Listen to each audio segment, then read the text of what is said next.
So this video is very important, and I want you to understand this. This is something that I'm not sure where I heard it the first time, but once I heard it, it was like everything opened up, like the third eye opened and the fucking lights just started. They just got brighter and brighter, et cetera, et cetera. It was a very eye-opening experience, and it made me look at everything throughout my life and my experiences with women and understand it through a different lens.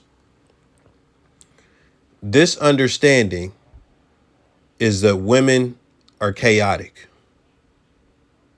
You have to understand that since the beginning of time, fundamentally to this day, women are chaotic. Now, you may have heard that before, you may even believe that, but you may not know exactly what that means. We're going to get into that, and I'm going to break it down for you so you can get a full understanding, and I'm going to give examples. Before we continue, please like the vid. I don't really ask for that much anymore nowadays, but please like the vid. Because these types of vids, I'm not reacting to content. I'm really giving my perspective. And if you were listening to this, I would appreciate it if you do that so we can help spread these types of messages and stuff like that. Because these don't be the type of videos that go viral or nothing like that. So to begin to understand this, you have to know one thing first. What is the opposite of chaos? Order. Order. What men are, we represent order. Of course, we set the rules throughout society, et cetera, et cetera. But let's look at the dictionary definition of order. The first two are nouns, and those are what we're going to stick to. So the first is the arrangement or disposition of people or things in relation to each other according to a particular sequence, pattern, or method. So the arrangement or disposition of people and things in relation to people and shit like that. So the second one is an authoritative command, direction, or instruction. So those are the things that you have to understand. What you have to understand is why we are what we are as far as the people who represent order, as far as men.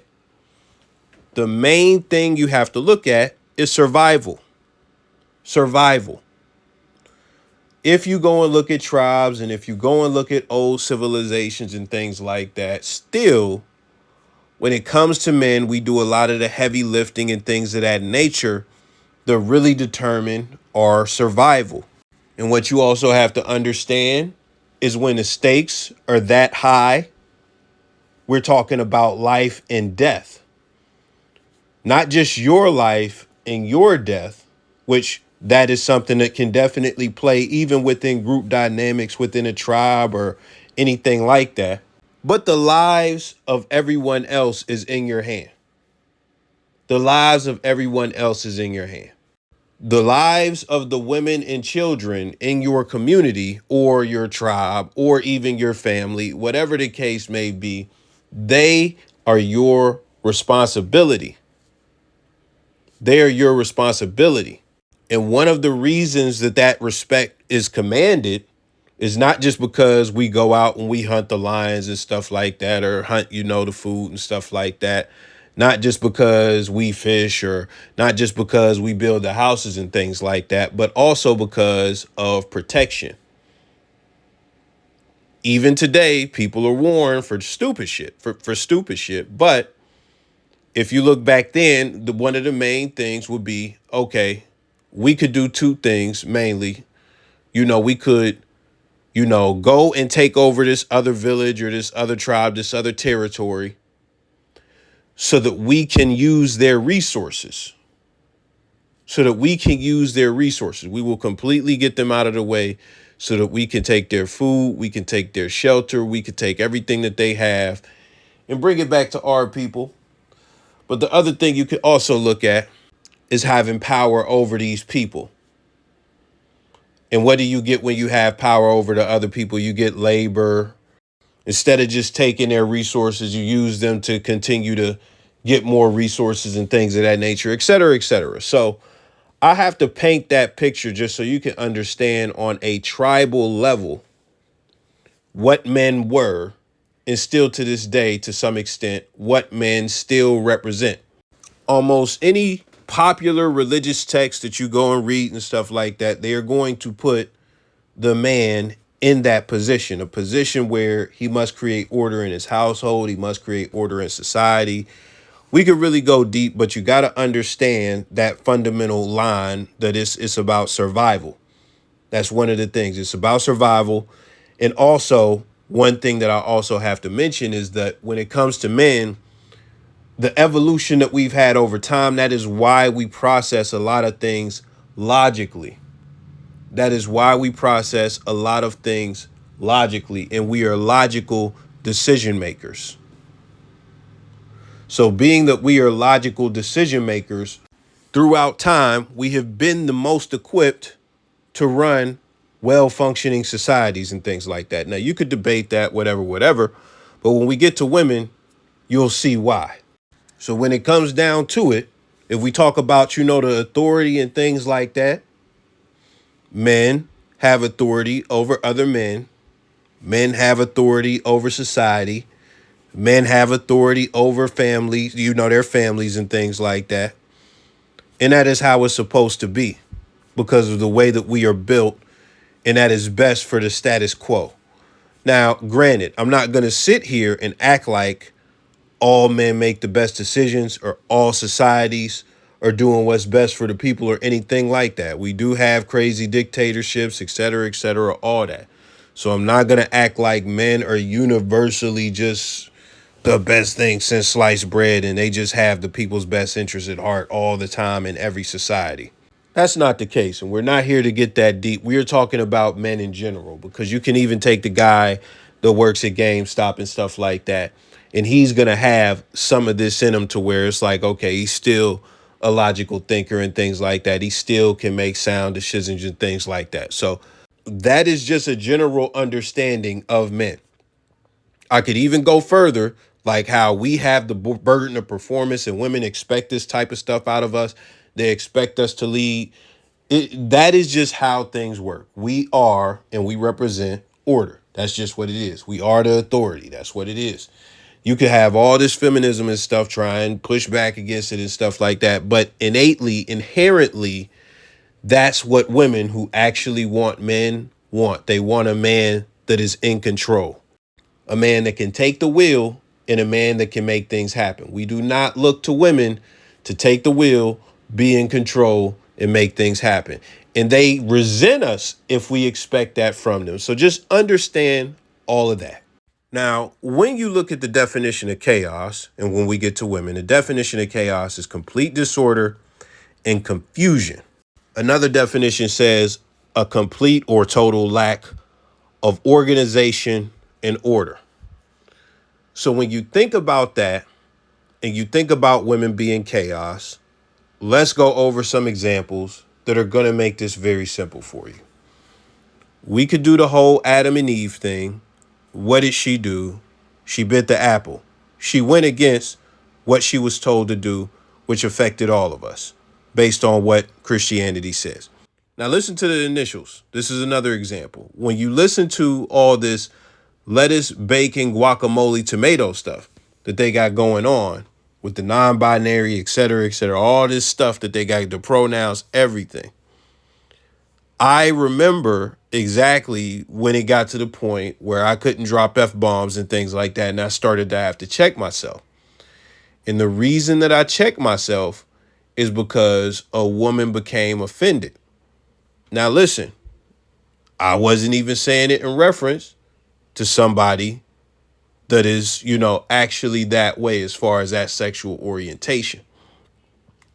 But I say that to say, when you look at the delusion, the complete delusion when it comes to this gender dysphoria stuff, you have all these scholars, all these Jordan Peterson type figures, and you even have some women who are scholars going out here and they have to debate against all these non-intellectuals who do what? They feel. They feel. They feel certain things should be a certain way. And because they feel certain things should be a certain way, they move as if they are a certain way. And then they get offended when you don't cater to how they feel.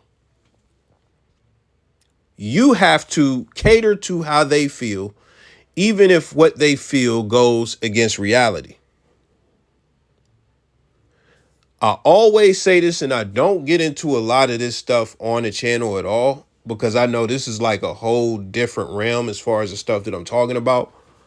But when it comes to all of that lettuce, bacon, gang stuff, when it comes to all of that, they would not make the progress that they have made without heterosexual women. They would not make the progress they have made without heterosexual women putting that pressure on heterosexual men. And the reason that this has gotten this far to where it's something that we pretty much have to look at who we vote for based on this stuff, and they trying to put it in the classrooms with the kids, and if you go, you look on, they had like a drag queen singing for kids on Nickelodeon and stuff like that, some stuff that would have never happened when I was growing up, all types of stuff like that. When you look at stuff like that, all of that is a product of women feeling sorry for these men, being empathetic, and being that they are emotional about the situation and they are concerned how these men feel. They don't process this logically, and their emotions compel them to push the agenda. Now, if you understand that, the point that I'm trying to get at is they are very emotional decision makers when it comes down to it. Now, this doesn't mean that every decision that they make is made by emotion and that they can't, make good decisions at all. But when it comes down to it, almost no matter what woman you deal with, this is going to impact you. You're going to experience it to some degree. Or even if you look at society, you'll see how it ripples through society. Another example is when you have a girl, and I've seen this plenty of times. You'll have a guy who he's a multi-millionaire. He's rich. She gets with this rich guy. She enjoys the spoils and everything that he has and all of that stuff. But he's on the road. He's making money. He's working too much. XYZ, XYZ. She wants to get the attention. She is upset that she is not getting the attention that she deserves. But she is the one who chose to be in this relationship with this below 1% guy. This guy is a 0.005% guy, or whatever the case may be. And she chose to be with this guy, and she knows that she got a winner. She knows that everybody on the planet would suck this guy's cock. But she is upset because at the end of the day, she is a woman. She has feelings. She has needs. And it doesn't matter how great of a man. You see all these women on these podcasts complaining about men not making enough money, wanting to go 50-50, sassy man apocalypse and all this. But even then, these chicks still get with a multi-millionaire who got all the, like, damn near a billionaire. In some cases, a billionaire. He got all the money in the world. But they still not satisfied.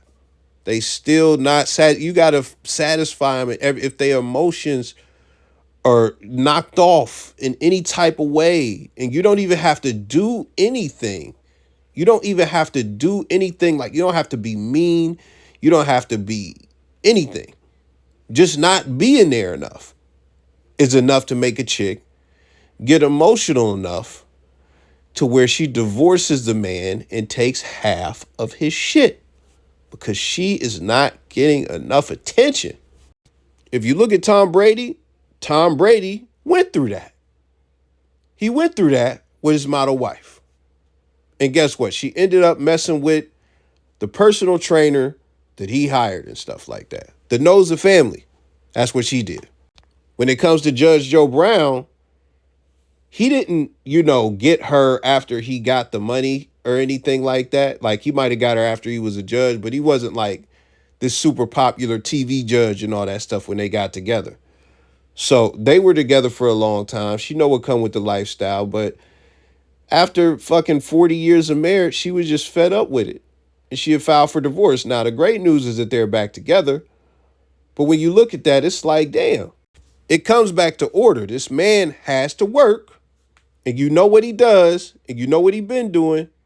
In Giselle's case, she knew what he was doing before she even got with him. Like, you know what it is, you know what the life is, you know how he earns. You know how he earns.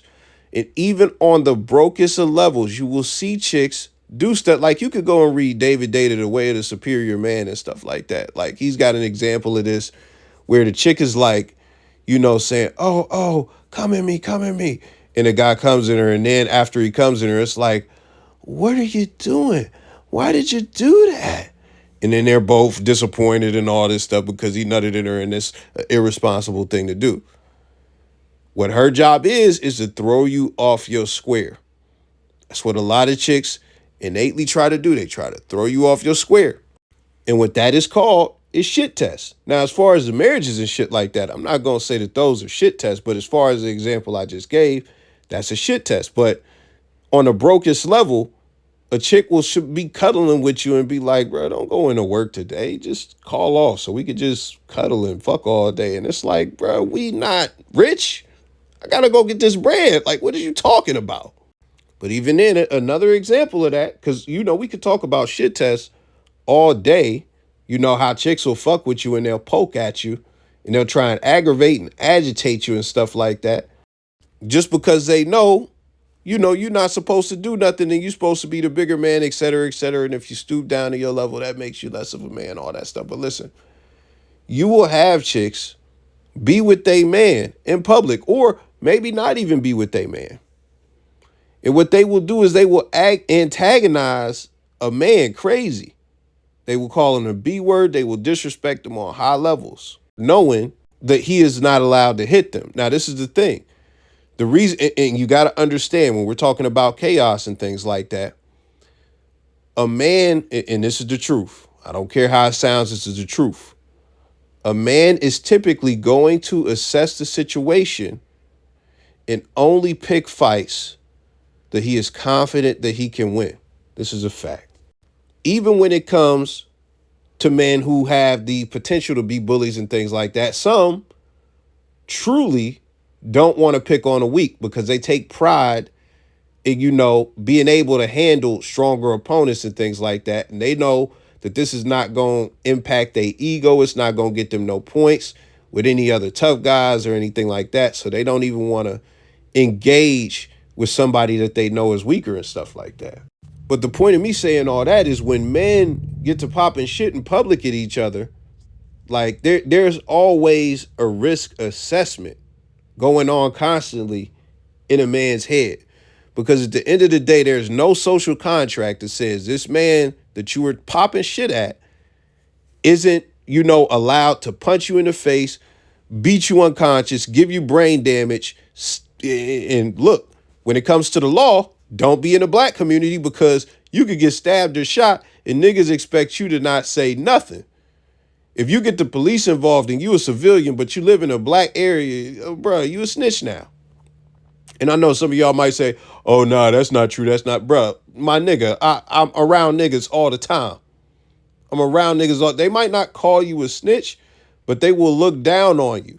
They will absolutely look down on you for calling the cops for any situation where you get punched on, you get stabbed, you get shot, whatever the case may be. There's a certain sector of niggas that's going to look down on you. I don't want to get too deep on that.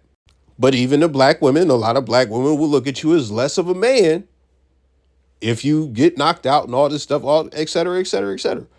So with all that being said, men typically assess, the threat level and they move accordingly. They move accordingly. They move accordingly to what they can do in that moment and the chances of success that they have. Women don't fucking do that. It will be a 5'1" skinny ass woman who weighs about a $128, $140, somewhere in that ballpark, talking to a 6'8" dude or a 6 foot dude, whatever you want, muscly motherfucker, all that shit. And she will have a dude with her. And the dude will be 5'10". The dude will be 5'10", and the dude don't go to the gym. The dude don't box, and this bitch is popping it. She is popping it. She is popping it, and guess what? The dude is going to have to deal with those repercussions. It's up to the dude to get his chicken line so that he don't got to deal with that other nigga. And hey, in some cases, the other guy, as far as you know, her having a dude with her, that dude is not there. And in some cases, that guy that she is talking to will put hands on her, et cetera, et cetera. And then we all supposed to be sympathetic and you're never supposed to put your hands on a woman. Even though she fucking asked for it. Even though she kept antagonizing the man, we supposed to, anti-domestic violence month. Happy domestic violence month. We supposed to be on that type of shit. And this is the other thing.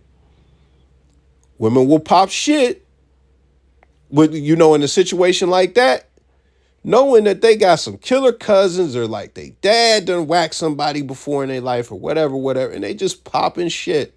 They just popping shit. They have no intention of handling this shit themselves. And they get other men involved. They get other motherfucking weak men involved. Emotionally unstable, violent motherfuckers. She gets them involved. What do? They follow through with the shit. I think it was an ex-NFL player or something. I can't remember, man. You can find the story, bro. But it is somebody who had like a baby mom or a girl, whatever the case may be, man. She called up some dudes, sent some dudes to this cat house, man. He clapped 3 of them, man. He clapped 3 of them. But she sent them to kill him. He clapped 3 of them. Then he had to go on trial. And guess what? The woman, nothing happened with her. Nothing happened with her. No consequence. Now, I know I went off the deep end a little bit. But what you have to understand is that when you are dealing with women, you are dealing with a chaotic individual. You are dealing with a disorderly individual. You have to understand the shit test when you see him. You got to understand, like, just look at the pop the balloon shit. Like, you're supposed to have common courtesy for anybody standing in front of you. You're supposed to have respect. That's how men operate for the most part. Granted, there are some bullies. And that's coming from a different place. When you see a motherfucker, because this video's floating around of this dude. He like Mexican or something like that. He beefy and he walk around with his girl and she got a camera. He's a feminine man for real, because don't know actual man, a masculine man. He doesn't operate like this, but he goes around and he antagonizes weaker people. It's a video about, if you want me to find a video for you, I can find it. I'm pretty sure I got it on a favorite list somewhere. But listen, man, the dude go around antagonizing people. When it came time for somebody to get up with him that was his size and, could really fuck him up, and he got gang ties and all that stuff, this dude want to pull out a knife and he want to back out and all this stuff. He don't want to fight no more. So you do have weirdo weenies like that.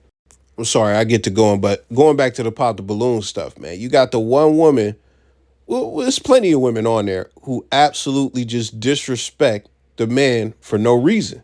They so quick to disrespect the man because they know that there is no consequence. And they do it unnecessarily, unprovoked in a lot of cases. And what are we supposed to do as men? Again, we represent order. The correct response is to just brush it off, not get emotionally charged, not stoop down to their level, and just say, okay, love. And just be calm.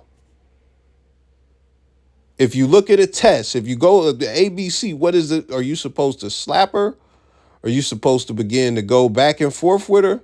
Or are you supposed to just brush it off and keep it moving? Like, C is going to be the correct answer. For most men, C is going to be the correct answer. And I'm not going to go too much deeper because we got pretty far. But if you pick B, go back and forth with her, you got to understand, I already told y'all in multiple videos, if you were trying to have an actual debate with a woman, that is pointless.